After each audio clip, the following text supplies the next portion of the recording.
Radio mango നാട്ടിലെങ്ങും പാട്ടായി. Hi, എന്റെ പേര് ഷാക്കിബ് ഗീതാഞ്ജലി. ഞാൻ ടവാനോവ ടെക് ട്രേഡ് പ്രൈവറ്റ് ലിമിറ്റഡിന്റെ സിഇഒ ആണ്. നിങ്ങൾ ശരിക്കും പറഞ്ഞു കഴിഞ്ഞാൽ പാവപ്പെട്ട പെയിന്റ് തൊഴിലാളികളുടെ ജോലി കളഞ്ഞു എന്ന് ഞാൻ അറിഞ്ഞു ഷാക്കിബ്.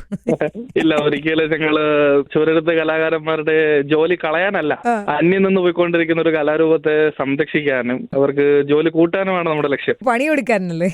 പണി കൊടുക്കാന്നുള്ളതല്ല, അവർക്ക് ഒരു പവർഫുൾ ആയിട്ടുള്ള ഒരു ടൂൾ, എഫിഷ്യന്റ് ആയിട്ടുള്ള ടൂൾ. നിലവിലുള്ള കലാകാരന്മാരുടെ എണ്ണം പരിമിതമാണ്. അവർക്ക് ഉള്ള ആൾക്കാർക്ക് കൂടുതൽ ചുവരുകൾ അവർ എഫിഷ്യന്റ് ആയി മാറിക്കഴിഞ്ഞാൽ മാത്രമേ ഈ നമുക്ക് നിലവിലെ ഡിമാൻഡ് മീറ്റ് ചെയ്യാൻ പറ്റുള്ളൂ. അല്ല ഷാക്കിബ്, ഞാനിപ്പോ ഈ ചുവരെഴുതുന്ന ഒരു ചേട്ടനോടൊന്ന് സംസാരിക്കുമെന്ന് ചോദിച്ചിട്ട് സമയമില്ലെന്ന്. അതാ അവർക്ക് ഓടി നടന്ന് വരയ്ക്കേണ്ട അവസ്ഥ, ആളെ കിട്ടാനില്ല. ഇത് കഴിഞ്ഞ കുറെ കാലങ്ങളായിട്ടുള്ള ഒരു യാഥാർത്ഥ്യമാണ്. പുതിയ ആൾക്കാർ ഈ മേഖലയിലേക്ക് വരുന്നില്ലല്ലോ. നമുക്കറിയാം, ഫൈൻ ആർട്സ് കോളേജിലൊക്കെ പഠിച്ചിറങ്ങുന്നവരുൾപ്പെടെ അവർ നന്നായിട്ട് ചിത്രം വരയ്ക്കും, പടം വരയ്ക്കും. പക്ഷെ എഴുത്തെന്ന് പറയുന്നത് അത് മറ്റൊരു കലാരൂപമാണ്. ആ കളി വേറെ. അതെ. അപ്പോ അതിന് അതിന്റേതായിട്ടുള്ള പരിമിതികളുണ്ട്. നമുക്കറിയാലോ, ഇപ്പൊ തൊട്ടടുത്ത സംസ്ഥാനമായ തമിഴ്നാട് പോലും ഉള്ള അത്രയും ചുവരെഴുത്തുകളും പരസ്യങ്ങളും ഒരു കാലത്ത് കേരളത്തിൽ ഉണ്ടായിരുന്നു. പക്ഷെ ഇന്ന് നമുക്ക് കാണാൻ പറ്റുന്നില്ല. എന്നാൽ ഒരു വിരോധാഭാസം എന്നോണം മതിലുകളുടെ എണ്ണം കൂടിയിട്ടുണ്ട്. നമുക്കിപ്പോ പറമ്പുകളിലെല്ലാം മതിലായി. എന്നിട്ട് വെള്ളം അടിച്ച് വച്ചിട്ടുണ്ട് ബുക്കൊക്കെ ചെയ്തിട്ട്. ഇനി പെയിന്റുകാരനെ കിട്ടിയാലേ എഴുതിപ്പിക്കാൻ പറ്റുള്ളൂ. അതാ പറഞ്ഞത്, നമ്മളിപ്പോ കലാകാരന്മാരെ നമ്മളിപ്പോ ഇൻസ്റ്റാഗ്രാമിൽ എല്ലാവരും അത് ചീത്ത വിളിക്കുന്നുണ്ട്. പക്ഷെ അവരെ റീപ്ലേസ് ചെയ്യുക എന്നുള്ളതല്ല, അവർക്കൊരു പവർഫുൾ ആയിട്ടുള്ള ടൂൾ കൊടുക്കുക എന്നുള്ളത് മാത്രമാണ് നമ്മുടെ ഒരു ലക്ഷ്യം. അപ്പൊ ശരിക്കും പറഞ്ഞാൽ നിങ്ങൾക്ക് ഈ ഐഡിയ എവിടെ നിന്ന് വന്നു ആദ്യമായിട്ട്? എല്ലാ സ്റ്റാർട്ടപ്പുകളും പോലെ ഒരു പെയിൻ പോയിന്റിൽ നിന്നാണ് ഇത് വരിക. ഷാക്കിബ് ഒരു ആർട്ടിസ്റ്റ് ആണോ? അല്ല. അപ്പൊ ശരിക്കും നിങ്ങൾ ഈ ഇലക്ഷന്റെ സമയത്ത് ആളെ കിട്ടാഞ്ഞിട്ടാണോ ഇത് ഇൻവെന്റ് ചെയ്തത്? അങ്ങനെയും പറയാം. നമ്മൾ കഴിഞ്ഞ ഒരു വർഷമായിട്ട് ഇതിന്റെ പുറകിലുണ്ട്.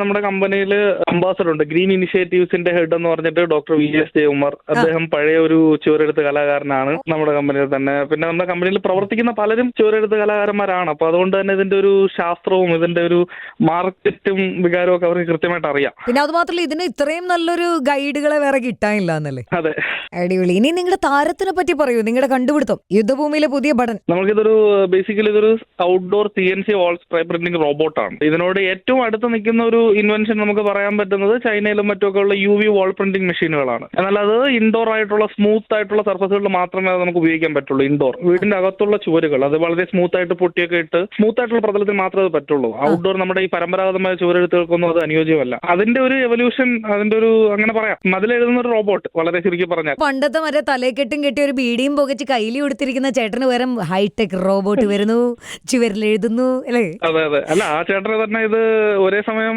20 സ്ഥലങ്ങളിൽ പണിയെടുപ്പിക്കാലോ. ചേട്ടൻ ഒരു റോബോട്ടിനെ മേടിപ്പിച്ചാൽ 20 ചുവര് ചേട്ടന്റെ ആണെന്ന്. അതെ. കഴിഞ്ഞ ഇലക്ഷൻ സമയത്തൊക്കെ പലയിടത്തും വാർത്തകളൊക്കെ വന്നിരുന്നല്ലോ. പൊരി വെയിലാണ്, നട്ടുച്ചയ്ക്കൊക്കെ നിന്നിട്ട് പലർക്കും സൂര്യാഘാതം, അങ്ങനത്തെ പ്രശ്നങ്ങളൊക്കെ കേട്ടല്ലോ. പരാതികളിൽ നിന്നൊക്കെ മാറാം, അവർക്ക് കുടയൊക്കെ ചൂടി സൈഡിൽ നിൽക്കാം, റോബോട്ട് എഴുതും. മോനെ അങ്ങടെ എഴുതുന്ന് പറഞ്ഞാൽ മതിന്നല്ലേ? അതെ. എങ്ങനെയാണ് ഇതിന് ഓർഡർ കൊടുക്കുന്നത്, എങ്ങനെയാണ് ഇത് എഴുതുന്നത്, എല്ലാം ഒന്ന് പറഞ്ഞുതരൂ. ആദ്യം മനസ്സിലാക്കേണ്ടത്, നമ്മളിപ്പോഴും കൊമേഴ്ഷ്യലി ലോഞ്ച് ആയിട്ടില്ല. പലരും അങ്ങനെ തെറ്റിദ്ധരിച്ചിട്ട് ഒരുപാട് പേര് അങ്ങനെ വിളിക്കുന്നുണ്ട്. എവിടെയാണ് നിങ്ങൾ എഴുതുന്നത്, അടുത്തിന് എവിടെ എഴുതും, ഞങ്ങളുടെ അവിടെ വരാമോ എന്നൊക്കെ ചോദിച്ച് പലരും വിളിക്കുന്നു. ഞങ്ങൾ ഇതുവരെയും കൊമേഴ്ഷ്യലി ലോഞ്ച് ആയിട്ടില്ല. ഇതൊരു പരീക്ഷണ ഓട്ടം മാത്രമായിരുന്നു. ഞങ്ങളുടെ ഫൈനൽ പ്രോഡക്റ്റ് ഉണ്ടാക്കുന്നതിന്റെ ഭാഗമായിട്ട് നമ്മൾ കഴിഞ്ഞ കുറച്ച് കാലമായിട്ട് ചെയ്തുകൊണ്ടിരുന്നത്, എവിടെയെങ്കിലും ഈ പരിസര പ്രദേശങ്ങളിൽ വൃത്തികേടായിട്ട് കിടക്കുന്ന മതിലുകൾ ഞങ്ങൾ കണ്ടുപിടിക്കും. ആ വീട്ടുകാരോട് ചോദിക്കും, ചേട്ടാ ഞങ്ങൾ ഇവിടെ പരീക്ഷിച്ചിട്ട് തിരിച്ച് പെയിന്റ് അടിച്ച് തന്നോട്ടേന്ന്. അപ്പോൾ ഞങ്ങൾ മതിൽ വൃത്തിയാക്കി നമുക്ക് വേണ്ടുന്ന ഡാറ്റാസ് ഒക്കെ എടുത്ത് പരീക്ഷണോട്ടം കഴിഞ്ഞതിന് ശേഷം അത് വൃത്തിയായിട്ട് പെയിന്റ് അടിച്ച് തിരിച്ചു കൊടുക്കും. എനിക്കൊരു വീടുണ്ട്, അതിനൊരു മതിലുണ്ട്. ഞാൻ ഫ്രീ ആയിട്ട് വരുന്നൊക്കെ. അല്ല, ഇന്നലെ വരെ ഞങ്ങൾക്ക് ഇത് ബുദ്ധിമുട്ടായത്. 2-3 വീടുകളിൽ ചോദിക്കുമ്പോഴേ ഒരാൾ സമ്മതിക്കുക. ഇന്നായപ്പോ മതിലുകളുടെ ബഹളം എല്ലാവർക്കും വേണം. എല്ലാവരും വിളിച്ചിട്ട് ഞങ്ങളുടെ ഇവിടെ വന്നൊന്ന് പരീക്ഷിക്കാവോ എന്നാ ചോദിക്കുന്നത്. അപ്പൊ എന്തായാലും ഇങ്ങനെ ഒരു പ്രോഡക്റ്റ് പുറത്തിറങ്ങുന്നതിന് മുമ്പ് തന്നെ എല്ലാവരിലും എത്തിയതിലും അതൊരു ചർച്ചാ വിഷയം ആയതിലും സന്തോഷമുണ്ട്. ഇവൻ നല്ല അടിപൊളിയായിട്ട് എഴുതണമല്ലോ. എങ്ങനെയാണ് അക്ഷരം പഠിപ്പിക്കുന്നതൊക്കെ? കമ്പ്യൂട്ടറിൽ ഡിസൈൻ ചെയ്യുന്നത് അതിനൊരു G കോഡ് ആക്കി മാറ്റി മെഷീനിലേക്ക് കൊടുക്കുക ചെയ്യുന്നത്. അപ്പൊ കമ്പ്യൂട്ടറിൽ ഡിസൈൻ ചെയ്യുന്നത് എന്തും അതുപോലെ വരും. അത് അക്ഷരങ്ങളായിക്കോട്ടെ, അല്ലെങ്കിൽ വേറെ എന്തെങ്കിലും ഇല്ലസ്ട്രേഷനോ പടമോ എന്താണെങ്കിലും അങ്ങനെ തന്നെ വരും. ഇതിൽ ഉപയോഗിക്കുന്ന മഷി എന്താണ്? നമുക്ക് സ്പ്രേ പെയിന്റ് ചെയ്യാൻ പറ്റുന്ന തരത്തിലുള്ള സിന്തറ്റിക് എനാമൽ ഉപയോഗിക്കുന്നത്.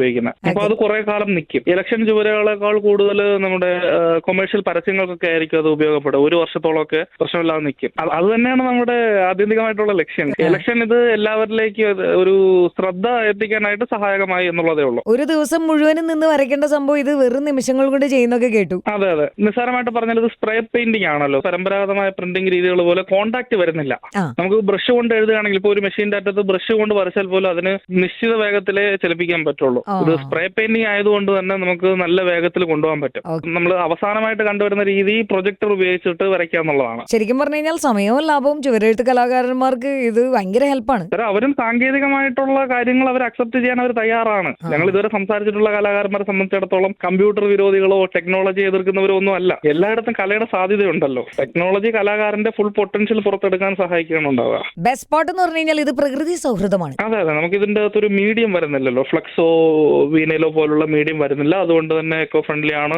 പിന്നെ അത് മാത്രമല്ല, നമ്മളിപ്പോ നിലവിലുള്ള ഫ്ലക്സ് ബാനറുകൾ കാര്യങ്ങളെല്ലാം ആവശ്യം കഴിഞ്ഞാൽ വലിച്ചെറിയാനല്ലേ പറ്റുള്ളൂ.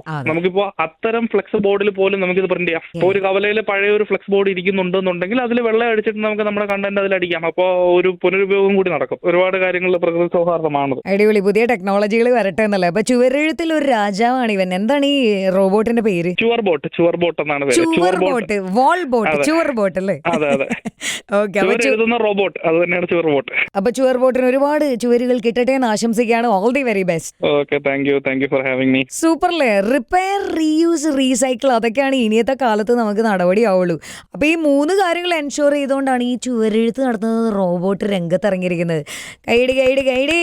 ഇത്ര ഇൻവെൻഷൻസിന് നമ്മൾ കൈയടിക്കണം, നമ്മൾ നാട്ടിലെങ്കും പാട്ടാക്കണം എന്നല്ലേ. ടൈം പാസ് ആണ് കേട്ടോ. ഞാനാണ് നീന.